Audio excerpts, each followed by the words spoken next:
Bistado ang peking alok ng isang grupo na kaya umanong manipulahin ang resulta ng eleksyon pabor sa isang kandidato. Tinutukan niya ni John Consulta.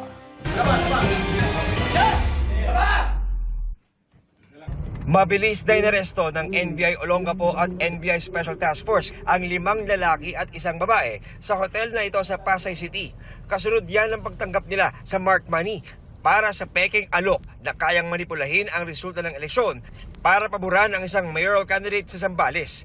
Dati nang sinabi ng COMELEC na hindi yan posible. For 30 million pesos, last night, nanghingi sila ng 15 million down payment. Bahagi ng modus ang pagpapaliwanag kung paano yan ikakasa. Nagpapakilala sila na they are IT experts from the COMELEC. Meron daw siyang unique na app sa kanyang mobile phone that could tamper with, manipulate, and rig the soft copies of the VMC or the votes counting machine. May nakahanda daw sila na about 80,000 copies of blank ballots na ipapalit nila sa Tuesday or Wednesday kapag naibigay na yung balance na 15 million. Paliwanag ng mga suspect, ahente lang sila ng nagpapakilalang sindikato na kaya umunong mandaya. So naniniwala kayo na kaya nilang gawin yan? Ako sir, hindi ako naniniwala. Bakit kayo nag-alok, sir? Para lang sa intensyon na may kumita rin kahit konti.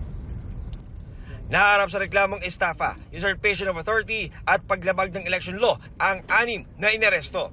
Para sa GMA Integrated News, John Consulta, nakatutok 24 oras. Patuloy ang paghahanda sa iba't ibang paaralan sa Metro Manila na magsisilbing polling precinct sa Lunes. Nakatutok si Darlene Cay. Dineliver na ang huling batch ng mga balota sa Batasan Hills National High School sa Quezon City, isa sa pinakamalaking polling place sa Quezon City na may mahigit 22,000 na botante.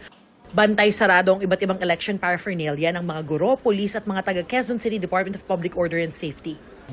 Inihahanda na yung mga classroom na gagamitin bilang polling precincts dito sa Batasan National High School sa Quezon City. So katulad ng nakikita ninyo ay isa-isa nang inaayos, pinupunasan yung mga upuan, nilampaso na rin yung mga sahig. So ang sistema raw dito, kung sino yung mga guro magsisilbi bilang miyembro ng Electoral Board o EBI, sila rin yung maghahanda nitong mga silid-aralan.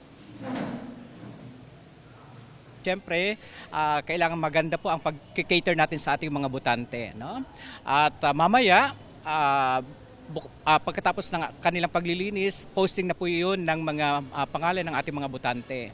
Handa na rin ang iba pang bahagi ng paaralan gaya ng waiting area ng senior citizens, PWDs at buntis, pati ang Voters Assistance Desk. Pakiusap ng mga guro sa mga botante. Number 1, siyempre kalmado po tayo lahat. Marami po tayong pwedeng pagtanungan kung saan po ang ating mga presinto. Sa Morning Breeze Elementary School sa Caloocan, binabantayan ng mga pulis, guro at kawani ng LGU ang silid na pinaglagakan ng 15 ACM at mga election paraphernalia. May mapa ring nakapaskil bilang gabay ng mga botanteng mula sa 9 na barangay kung nasaan ang presinto nila. Mahigpit na rin ang seguridad sa Bagong Barrio National High School. Bukas daw inaasahang i-deliver ang mga balota at isa sa pinalang mga pag-aayos ng mga presinto. Paalala lang din sa kapwa nating mamamayan yung kultura ng disiplina. Tungkulin natin bilang mamayan ang bumoto at nasa kaayusan din yung pagboboto. Para sa GMA Integrated News, Darlene Cay, nakatutok 24 oras.